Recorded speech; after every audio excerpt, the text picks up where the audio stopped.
Кому понятно? Мне, например, непонятно. А когда мне непонятно, я начинаю злиться.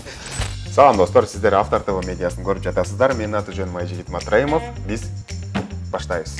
7-ші чакырылыштын ишке киргенине жыл айланып қалды. Біз болсо бұл көрсөтүүбүздө 7-ші чакырылыштын же болбосо 2022 жылдын хайп депутаттары жөнүндө сөз кылабыз. Ну, у нас таких нету, у нас все нормальные ребята. Парламентте бұл жылы айрым депутаттар цирк артисттеринен артта калбай өздөрүнүн интеллектуалдык жүгүнө жараша атак даңкка ээ болушууда.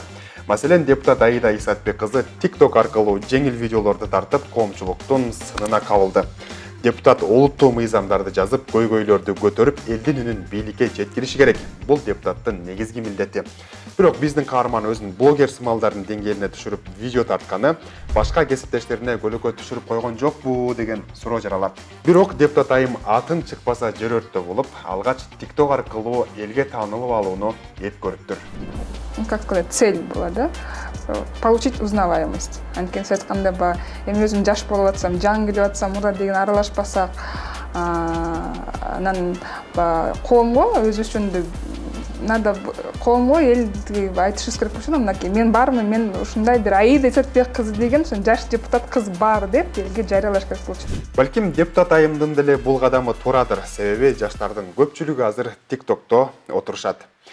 Исатбек кызы тиктокчу эле десеңиз жаңылышасыз. Бул жылы ал парламент трибунасына чыгып резонанс жасады. Болгондо дагы атка минерлердин үлөгүн сынга алды. Акылбек Усенбекович өзүнүн кызыкчылыгы гана болгондо таң аткан саат 8ден кечке чейин ушу ага көйдө жүрөт да. Барыбызга белгилүү ондон көчө дагы Акылбек Усенбекович өзү баш болуп, Зулушов төш болуп, көчө төраган шайлардын алдында ушу агуйдун ичинде жүрүштү да. Кудум кагазга жазып алгандай же кимдир бирөө ушинтип айтасың дегендей сүйлөптүрбү? Ал эми депутаттын таржымалы мындан дагы кызык. Ал бир мекемени жетектеп жүрүп эле ракетадай учуп келип парламентке отуруп калган. Улантабыз достор. Бул жылы аты жыты белгисиз болуп келип, жылдызы дароо жанып кеткен депутаттардын катарын Фархат Исмаилов толуктайт.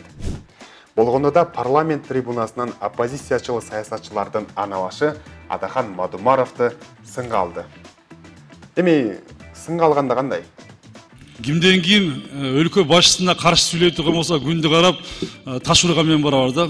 Ал таш өзүңүзгө тийиши мүмкүн. Мындай кичине бир сыйлап мамлекетке ушундай биздин өлкө башчыда эч ким 30 жылда эч ким андай жакшы иштерди алып барган эмес. Мына күч баягындай күчтүү жанагы баягы оружияларды алып келип, мамлекетке 30 жылда эч ким мындай биздин бийлик башында турган президентибизде эч ким иштеген эмес. Сиз 30 жылда бир кирпич алып келген эмессиз. Баса, депутаттын буга чейин дагы бир жерден кулагы чыккан, депутаттын диплому жасалмай экен деген күбүр-шыбыр кептер тараган болчу. Эми бул маселеге болсо тиешелүү органдар чекит коет деген ишеничтебиз.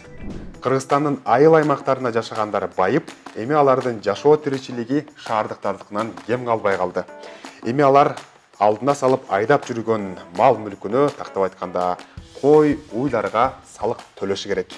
Мен айтайын дегеним, урматтуу коллегалар, ушул жылкыга, малга, үйдүү малга, анан койго салык киргизсек деген оюмду айткым келет да. Азыр орточо эсеп менен бир жылкынын баасы 70 миңден 100 миң сомго чейин. Мындай сунушту көтөргөн депутат Жеңиш Токторбаев элдин теккисине кабылды. Айрымдар депутат мырза кой уйга салык салгандан тышкары үй жаныбарларын дагы унутта калтырган деп соц тармактарга ар кандай шакыбак постторду жазышты. Парламентте буга чейин оппозициячыл депутаттарга сын айтып келген Токторбаев бул жылы элдин эсинде кой уйга салык салабыз деген сунушу менен эсте калды көрүнөт. Достор, сиздер Автор ТВ медиасын көрдүңүздөр. Соңку кабарларды авторtv.com сайтынан окуңуздар, жана дагы биздин иликтөөлөрдү YouTube каналыбыздан көрүп, катталып коюңуздар. Кийинки көрсөтүүдөн көрүшкөнчө аман туруңуздар.